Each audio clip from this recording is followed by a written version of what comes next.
as well, because we are converting all of our trams to electric, but some of the ones that haven't made it to the electric space yet, we've converted them to look like our original trams from opening day. They were called glamour trams. Women in pink chenille suits gave the tours. We've come a long way. We let men do it now, and we let the tour guides wear polyester. So here we are. Great.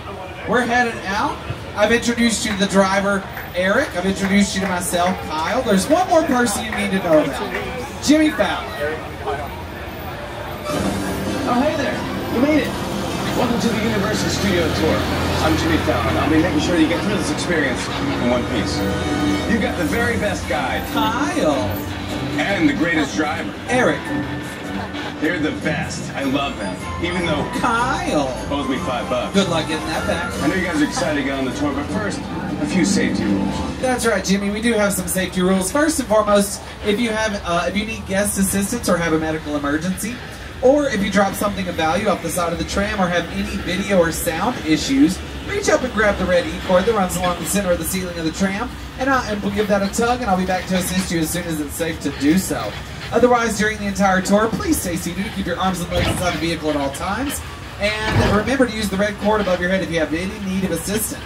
The studio is private property, so if at any time during the tour you drop your phone or just can't wait to use the restroom, pull the cord and remain seated.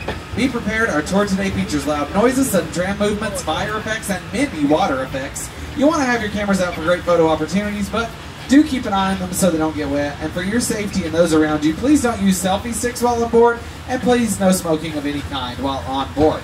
But with that, we are about to transition from the theme park to the movie studio. Because a lot of people don't realize we started this whole operation with the movie studio, and under that bridge we're about to head under is the invisible dividing line. And where we're going to start with this story is the very beginning. It was in 1912 when German immigrant Carl Laemmle founded the Universal Film Manufacturing Company on the East Coast. 2 years later, he moved his company out west, and on March 15th, 1915, he opened the doors to Universal Studios, where we are today. He said Universal City is going to be the strangest city in the world. And we really are a real city. We have our own zip code, post office, fire department, sheriff's office. We even have our own hospital. That all makes us a pretty legitimate city. The only thing we don't have here are residents. No one lives here. The only thing we do here is make movies and television. And the whole point of having a movie studio like what we have is to create complete control over the movie making process. Now, as we make our way down the timeline, you can see, or down the hill rather, you can see on your right is what we call our Universal timeline. This is just a few of the thousands of movies we've made here in our more than 109-year history. But as we make our way down, we're headed into our front lot. What I mean by that is our studio is separated into two sections, the front lot and the back lot. The back lot we'll get into a little later, but the front lot is where you're going to find the administrative offices, sound and editing facilities, and the majority of our 36 sound stages. Now, as we're making our way on in, you're going to see that very real fire station on your right, Station 51, named after the television series Emergency from 1972. But that is the beginning of our front lot, and like I said, on our front lot you're going to see mostly our sound stages. And you might be wondering to yourself, what is a sound stage? Well, a sound stage is a warehouse-like facility that's built specifically for making movies and television. The walls of a soundstage are about 5 times thicker than regular walls, making it about 98% soundproof. About 80 to 90% of filming on a TV show or movie takes place inside of a soundstage.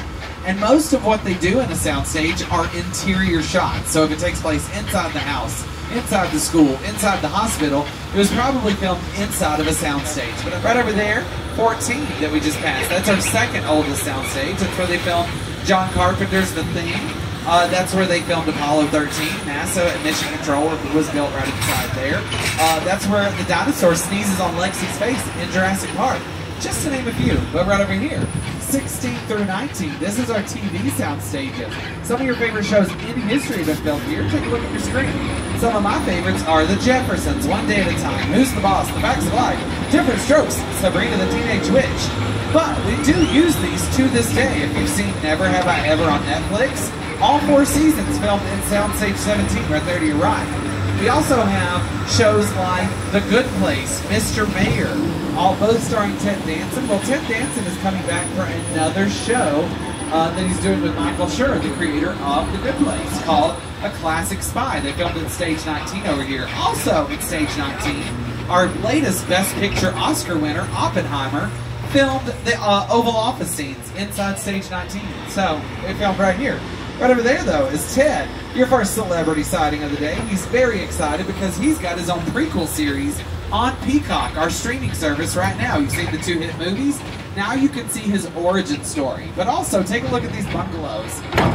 These bungalows, these house-like structures on your left, used to be the dressing rooms to the stars. Stars like Doris Day or John Wayne. They'll get ready over here. You can go film. But nowadays, productions are more mobile. They've got their own trailers. So these have been turned into production offices. Right here next to us, this used to be the production office of Dwayne "The Rock" Johnson, 7 Bucks Productions. Now, it's the home of Kevin Williamson. You might know him as the creator of the Scream franchise, or Dawson's Creek, or Vampire Diaries. Now he's coming back with Scream 7, which he's going to be directing.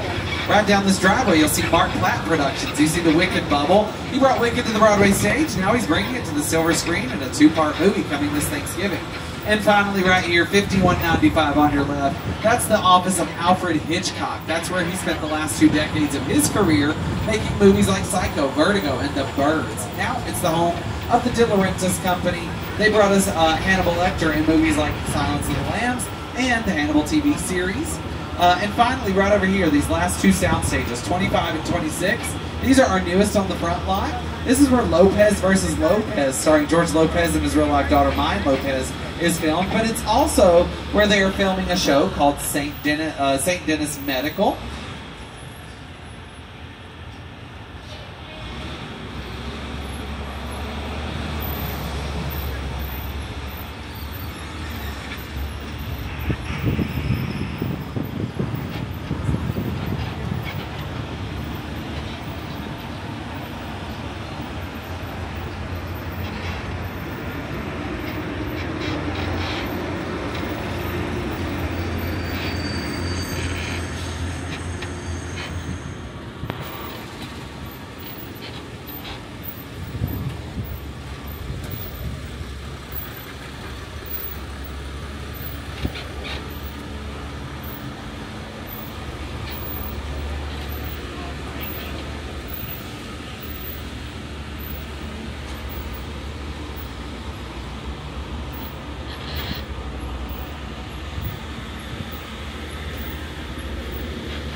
Alright, friends, so sorry about that. I saw a wigwag. That's the red circle. That meant they were filming, so I had to jump off real quick.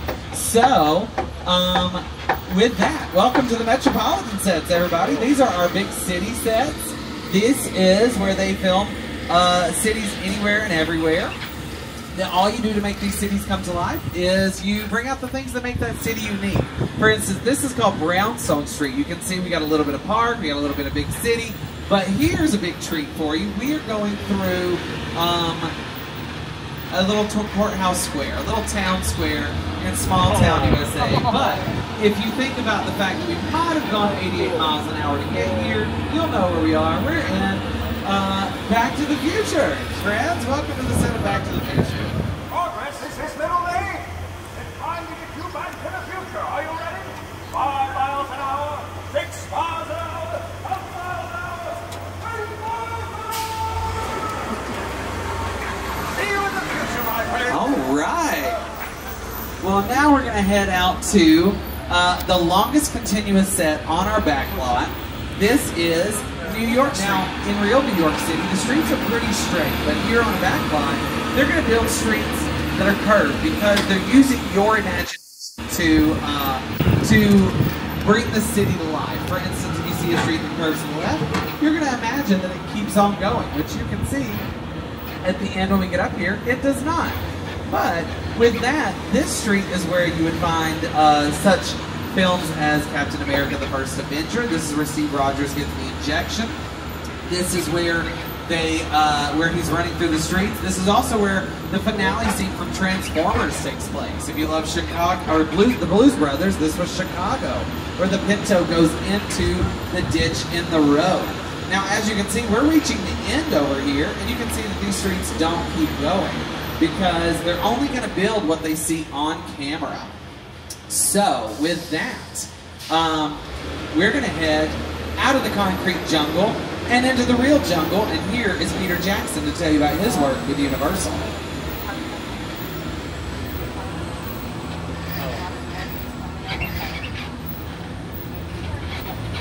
It's the original King Kong that made me watch those movies. I saw that movie on TV when I was about 8 or 9 years old, and I wanted to get on the film.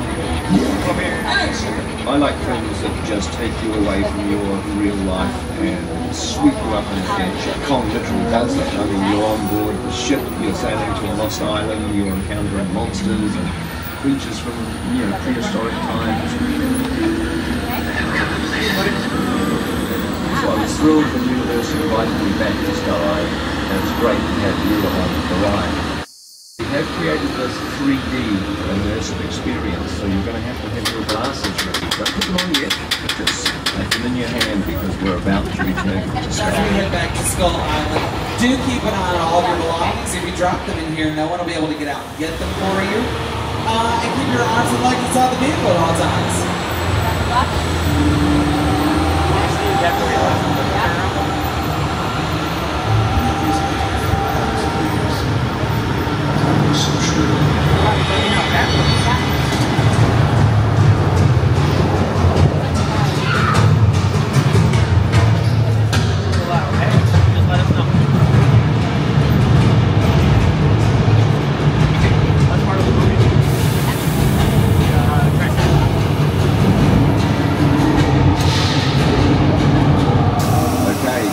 Everybody, we're back in Skull Island.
You'll see some of the world's largest 3D screens. They stand at 180 feet long, 140 feet long, rather. And that was a collaboration between the folks at Weta Effects and Peter Jackson.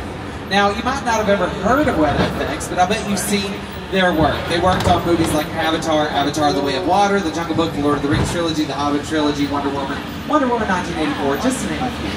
They're the preeminent digital effects company in the world.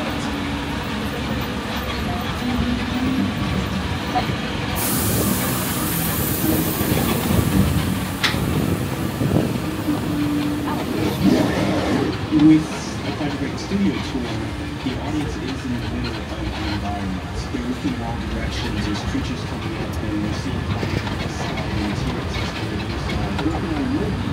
We're eligible for the story that we're looking at the shot that we're working on. Here we're taking a calculation.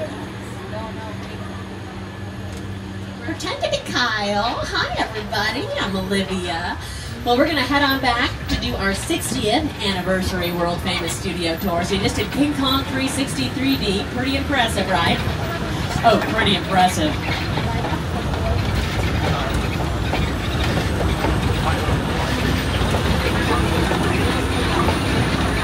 That's a little behind the scenes of King Kong 360 3D. But on your right, you are gonna get a glimpse at the runaway train and the collapsing bridge. That's right, that goes deep into our tour history. Now the collapsing bridge was a mechanical effect the trams used to cross. The hydraulic support beams would split and the bridge would seem to collapse. Now the runaway bridge was originally located in our western sets. It used to hurtle toward the tram and come to a screeching halt. Both are now retired effects made for the studio 50 years ago. But it's pretty cool. You were just riding through our Metro sets. You might recognize this fun guy. He's a star. And self-action. Did you know the Metro sets were once the home to Hollywood's biggest star? Right here is where the original studio tour King Kong attraction resided from 1986 until 2008. He stood 30 feet tall and weighed in at 13,000 pounds.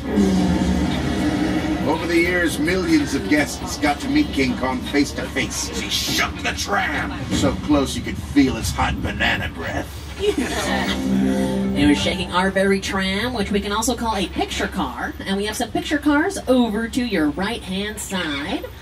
A lot of them were seen in the Back to the Future films. Some of these, even some of the Flintstone cars, as you can see.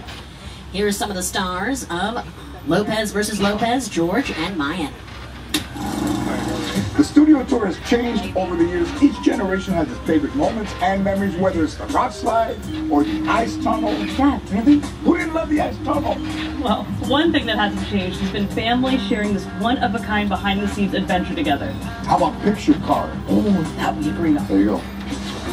These picture cars can take you all over the world. If you look at this tank from Transformers, the outside is really just plywood, painted to look like steel and iron. Makes that vehicle a lot lighter, a lot easier to move around the set compared to an actual tank. But do not take that into battle. What is that? You hear that? That does not sound good at all. So for many years, this part of the studio tour was the greens department, where we keep real plants and trees that can be used as set dressings for TV shows and movies. Nowadays, it's where you can see many of the set pieces used in the Jurassic films, including some plants and trees, except these aren't real. Just like the dinosaurs around here. At least, I don't think the dinosaurs are real. Actually, there might be a few real ones around here, so just be on the lookout. We do have a T-Rex. We have a T-Rex. We have a lot of the sets from the first 3 movies of Jurassic Park, like the mobile lab from Jurassic Park, The Lost World. Now we have some dinosaurs in their cages, but just be careful out here.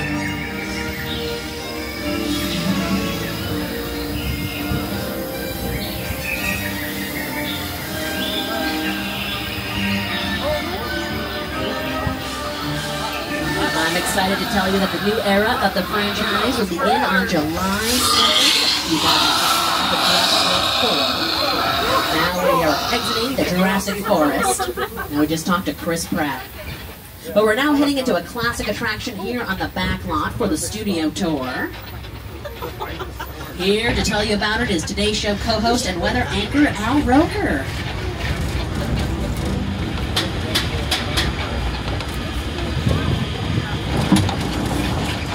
Time for my favorite part of the tour, weather.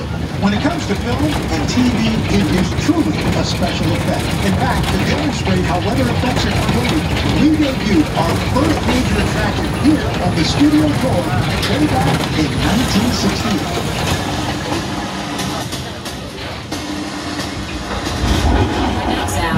As you can see, we're going to make it rain a little over to your left. We got some sound effects for thunder. And here comes the rain to your left. Now this movie rain is a result of an overhead sprinkler system. Shoots the water straight up into the air and lets it fall back down to the earth naturally.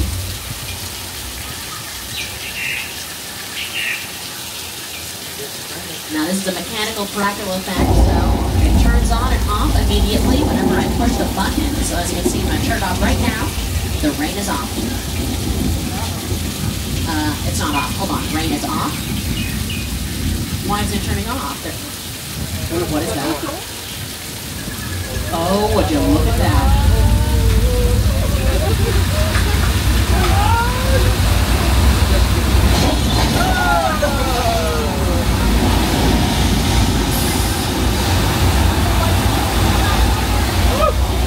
I know we kind of saw that coming with Al Roker, but it still surprises me all of the time. You can check out that flash flood in a movie called Big Fat Liar.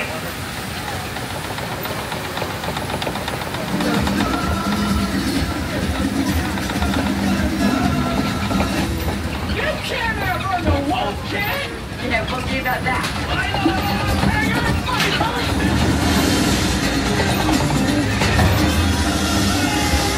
There it is. Lady Gaga also used that flash flood in her music video Judas, with water splashing all around. And we are now headed down into our western sets. Welcome to the Old West. A lot of cowboys, directors, writers have moseyed all around this area. If you're fans of Quentin Tarantino and the film Once Upon a Time in Hollywood, this set over to your left, the Opera House, you can go inside, film the whole scene in there.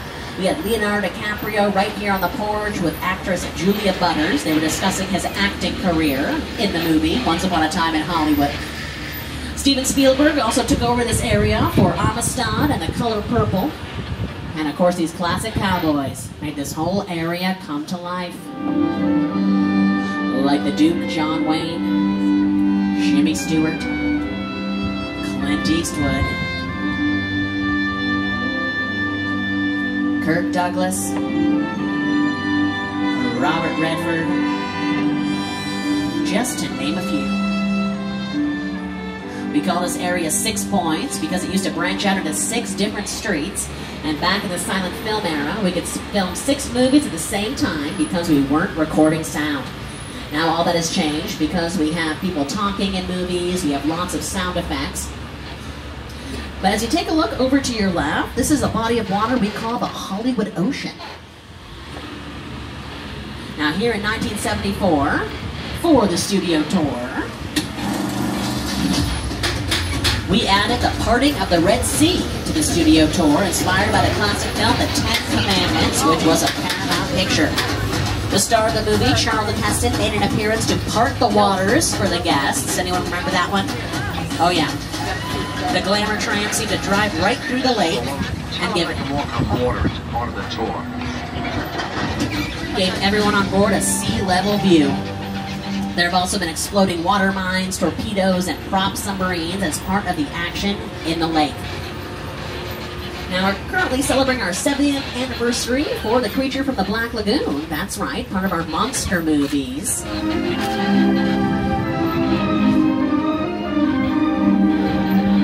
It filmed out in our park lake, Hollywood Ocean, where the Red Sea was.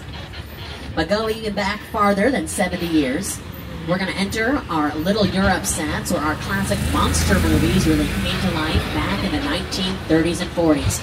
I'm talking Dracula, The Invisible Man, Frankenstein. There's a lot of big archways set up in this area, perfect for these monsters to go roaming through, terrorizing the villagers.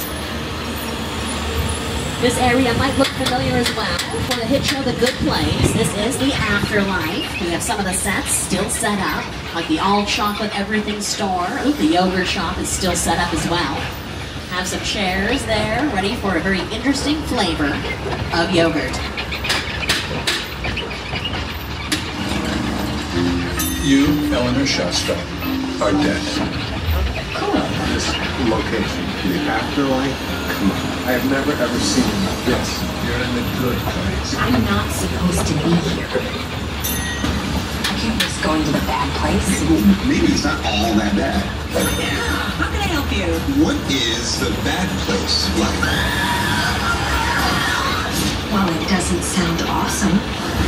The Good Place filmed out here for all 4 seasons, but back in the 1930s, that whole area swarming with these classic monster movies. When you think of Europe, so we think of monsters. Dracula, Frankenstein, Wolfman, Bride of Frankenstein, The Mummy, The Hunchback of Notre Dame, The Invisible Man, Phantom of the Opera. Classic films. They're just brilliantly made. That Frankenstein image, flathead, balls, it's one of the great icons of the world. That to me was like the essence of the Universal horror film. And I was just mesmerized by this movie. Boris Karloff, Lon Chaney. I remember the original Universal Studios Mummy movie really scaring me. It's still ringing in our memories now, and we love it. That is Bela Lugosi as Dracula on our Universal sets. Well, we're heading on up to Soundstage 50 right now, and we are about halfway through our tour, so just a reminder, please remain seated at all times. So instead of switching out a tour guide right now, we're actually switching out a driver. So, happy 60th. Hi, Michael. We drove down together. Good times. Oh, we'll have a blast. And he's going to take us through Soundstage 50. There's actually a big production headed on in there. They're currently filming, but we've made an arrangement with production to travel through the stage to see what's inside, so pretty cool. Now, the set has just been decorated for a highly anticipated production. I know, can't even mention it, it's so highly anticipated. And it's Hollywood's only 2-level soundstage. So we're going to head on in. As you can see, there's some signs that say filming in progress. Now, whenever there's filming on the lot, you'll see a lot of signs that say filming in progress. Sometimes we have to go into a quiet zone because there is active filming, and they don't want this tram tour to interrupt the filming on the lot. So we're going to head on in, take a look around. It's pretty exciting. Now, it's set up like a subway station. We can go on location to an actual subway, but we'd have to close off the sets. So here, if we build our own subway station, it makes it a bit easier to fit all the camera crew in there, all the equipment, lights, especially if we're going to have a special effect going on. Now please remain seated as we make our way inside. This is a hot set, meaning it is completely decorated, locked for picture, and ready for the director to call action.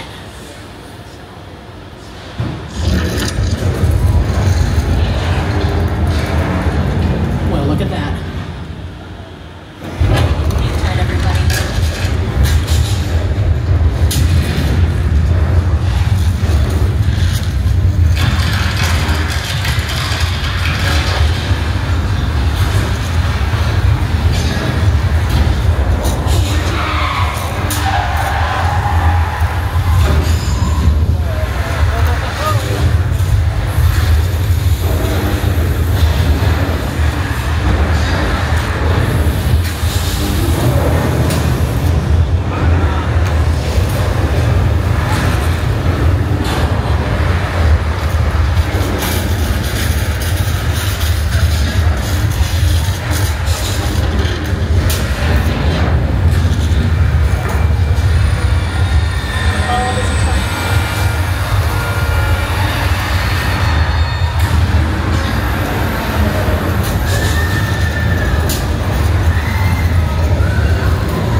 Survived earthquake, the big one. That was a attraction that's been closed for the past year. Opened recently back up just this week for our 60th anniversary. The attraction originally opened 35 years ago in 1989 and reopened this spring with a complete Hollywood makeover, updating all the props and movie-making equipment to bring the set into the 21st century. Now that's what we call a large-scale mechanical effect. Similar to our flash flood, everything is timed out. We're going to welcome Eric back to the driver's seat. Thanks, Michael. You really shook us up. Okay, bye. See ya. Thanks. Thank you. Thank you. Welcome back, Eric. A lot of things have to go right when filming, when doing a big mechanical stunt like Earthquake, the big one, based on the 1970 movie, Yes, Michael. Charlton Heston starred in the 1970 movie Earthquake. 1970s were big in their disaster movies.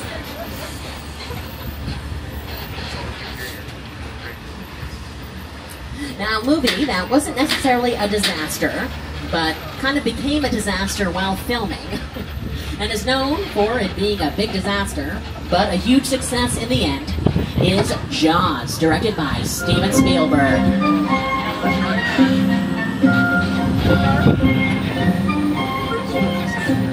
Now, a lot of things went wrong while making Jaws. Steven Spielberg was a younger director at the time. A lot was riding on this movie being a success. And they filmed Jaws off the coast of Martha's Vineyard on the East Coast, but we built our own replica of Amity Island right here on the lot, so we'll take a little trip to Amity, take a look around. Please remain seated as we make our way across the dock. Now, what I love about this version of Amity is just, it's a happy place to come and swim. Nothing bad ever happens. The water is calm and serene. And, oh, we have a scuba diver out there. Hi, having fun out there?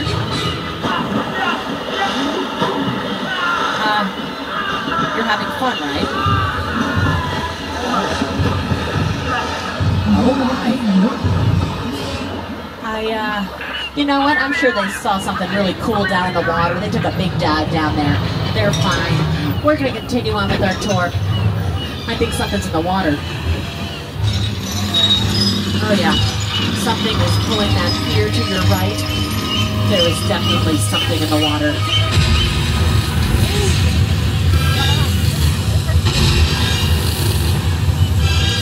Well, we're gonna need a bigger tram.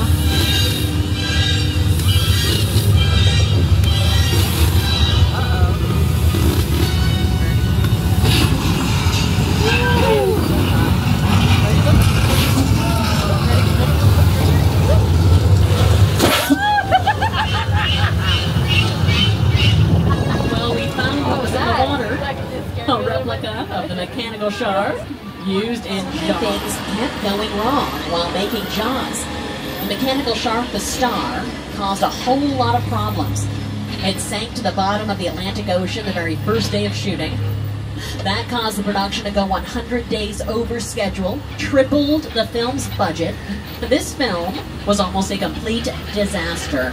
That's a much maligned shark. The shark was frustrated. It didn't really work all the time. It didn't work hardly at all. Wherever you were on the island, you could hear the radio mics. They were always saying, the shark is not working. Repeat, the shark is not working. We just waited around. We just waited and waited and waited. The shark worked well enough.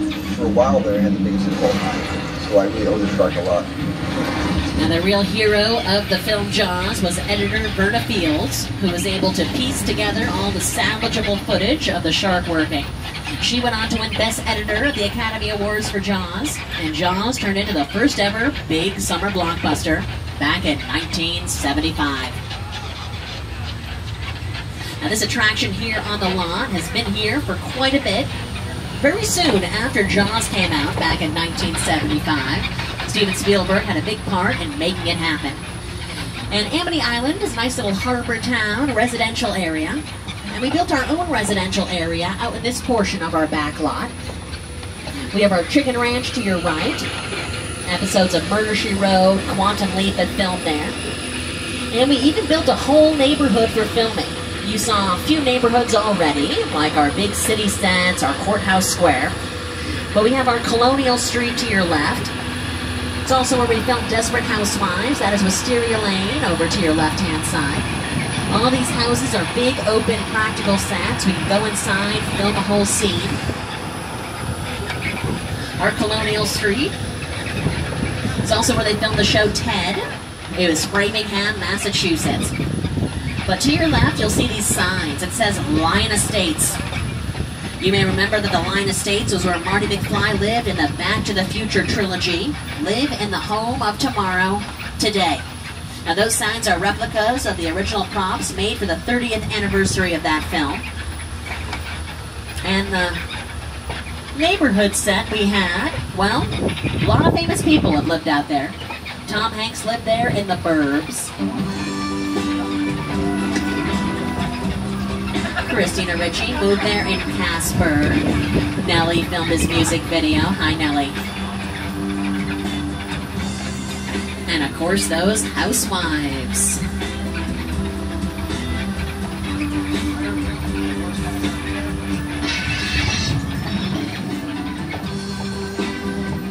We can always go on location to film a scene in a neighborhood, but it just takes a lot of work, asking people to move out of their homes for a little bit, compensate them for doing so. So a lot goes into filming on location. We can do it all over the world, but if we're going to have it for a few weeks or a month, the best place to do it is film out here on the lot. Now we have a couple cool sets left to show you. One of them is from War of the Worlds, which was directed by Steven Spielberg. Now, in the movie, it takes place during an alien invasion of Earth.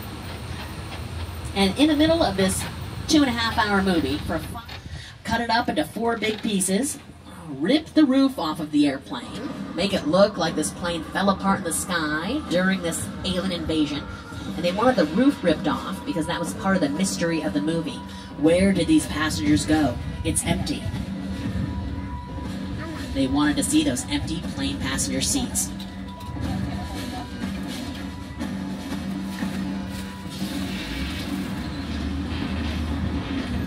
Well, we're going to head on in to this crash set of War of the Worlds.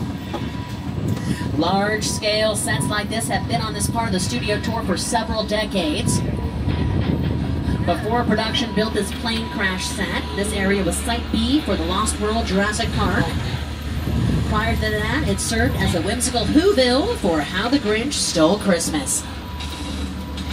Here is a scene that filmed right here on the lot. The airplane crash site set is a perfect example of a set that is all designed around the vision that Steven had. When we first began to sit down and talk about the War of the Worlds, I thought, what if the 747 goes down right in a big neighborhood? Because it's just something you don't see. You're doing good. You're doing good. Listen to me. Listen to me. Listen to me. Close your eyes, okay? Down close. Now over to your right is a set that has been a highlight since the original 1964 studio tour. This is the home of Norman Bates from Alfred Hitchcock's Psycho.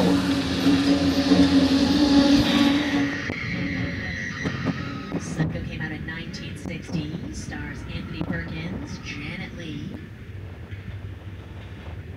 And this Psycho house has moved around the lot for filming. It used to be where that chicken ranch was about a few decades ago, and now it's its permanent spot up here on the lot. Now we're going to head on down to the Bates Motel in just a little bit, but here's that classic music. Reminds you of, well, Psycho.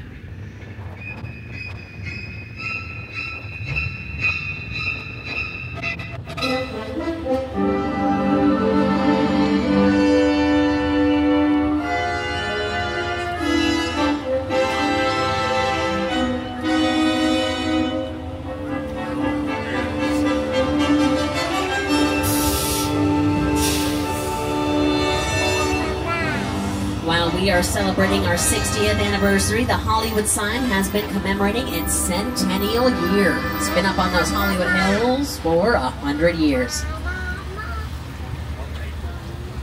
Now these signs are about 10 feet tall. The original signs in the Hollywood hills are 45 feet tall, so they are huge. But what a sight to see. We are in Hollywood. Now, for the first few decades of the studio tour, one of our hallmarks was a visit to Prop Plaza, where guests disembarked for once-in-a-lifetime photos and to interact with characters, vehicles, and props from their favorite productions. Well, just for our 60th anniversary, we brought this opportunity back. Now, remember, folks, we're going to let you get off the tram. This is a limited stop. When you are ready to continue your tour, simply follow the signs. You'll be boarding a different tram. So gather all your personal belongings. Make sure to grab those 3D glasses. You'll need them to resume the tour. As you disembark, please walk toward the front of the tram and have fun.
Wave goodbye to your tramway members.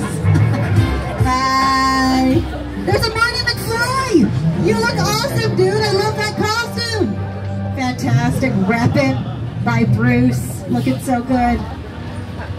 Universal Studios has been lucky enough to work with many an award-winning filmmaker, from Alfred Hitchcock to Steven Spielberg, and now Mr. Jordan Peele. I remember going to Universal Studios when I was 12 years old, feeling this feeling of wonder. One of my first trips to Universal Studios, seeing the Jaws ride, one of my favorite movies of all time. Just feeling like, that's him. That's the Jaws. But I don't even know if that is the Jaws. I hope it is.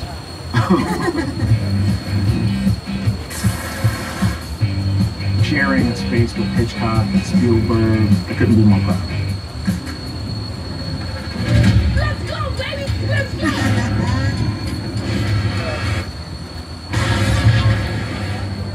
Now get your cameras out and ready because we're about to take you into the mind of Mr. Jordan Peele. Welcome y'all to Jupiter's Plane. Movie magic only happens when a team of collaborators, often in the hundreds, work together to take an impossible notion and bring it to life. This is Jupiter's Plane, a nostalgic, small-time Southern California amusement park owned by former child star Ricky Jr.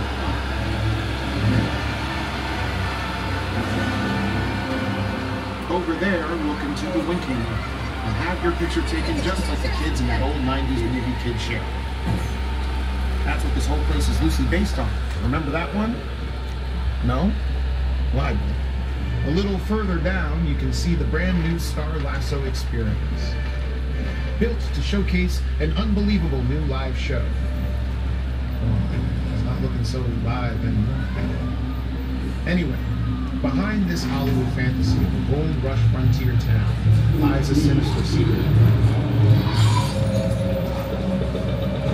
It is smack dab in the center of the beautiful hotspot. What's a bad miracle? Find out.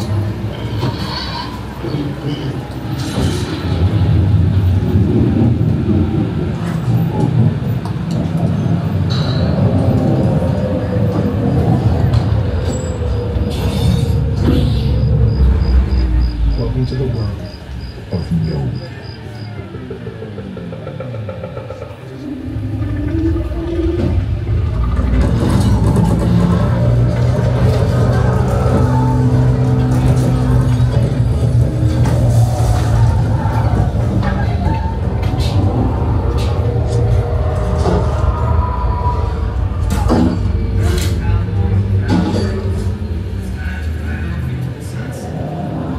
Jupiter's Claim. Now, Jordan Peele's a huge fan of the studio tour, wanted to give Jupiter's Claim exclusively to this experience, and was out here welcoming audiences in when it made its premiere. Now, we're heading toward the part of the studio where we once had an attraction called the Dune Glacier Expedition, better known as the Ice Tunnel. Yes, the Ice Tunnel was featured in an episode of The $6 Million Man, starring Lee Majors with Andre the Giant as Bigfoot. The train would pass an imaginary elevation of 12,000 feet. And the only way back to the theme park was through the ice tunnel, where the slightest sound could trigger an avalanche. And it always did, causing the walls to spin and guests to tilt along with a Hollywood special effect. What a ride! Speaking of rides, I just got a call from my friend Letty, letting me know that we currently have a witness on board that is undercover. So everyone please remain seated, holding on to your own belongings, getting to those 3D glasses nearby. Don't put them out quite yet. I'll let you know when. But we gotta make sure that we keep our undercover witness, Jeremy, safe. So everyone please remain seated because it's about to get a little fast and a little, dare I say, furious.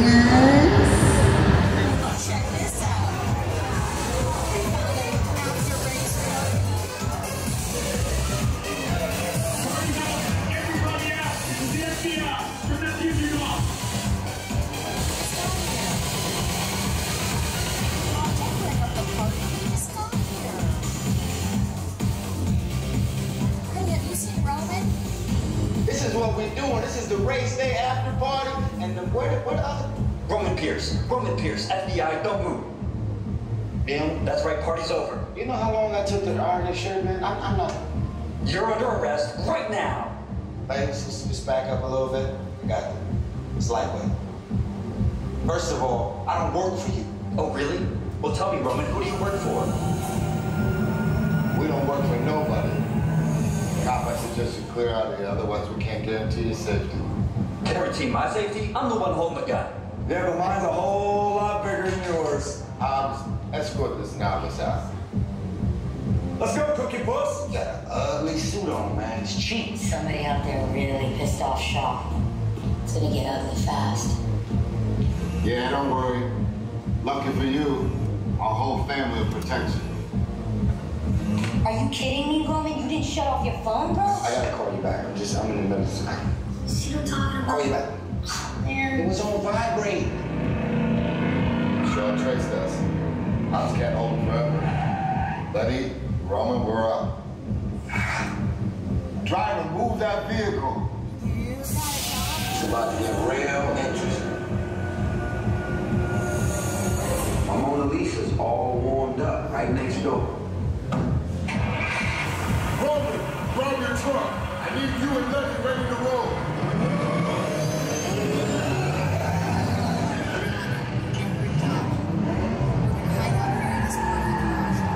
Please, no flash photography. We'll keep a low profile, stay out of harm's way. 3D glasses on.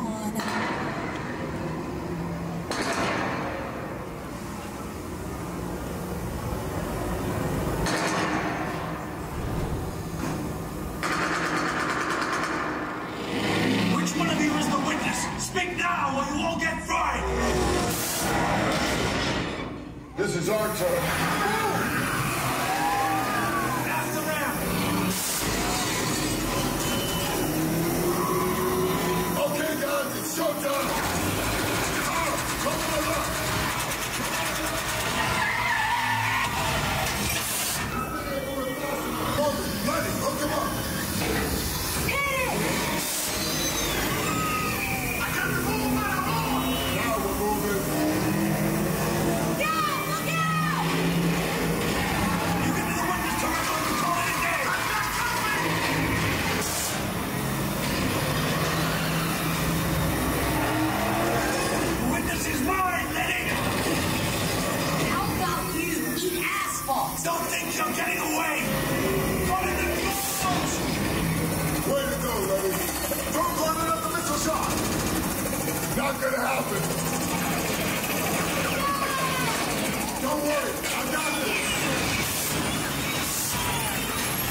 This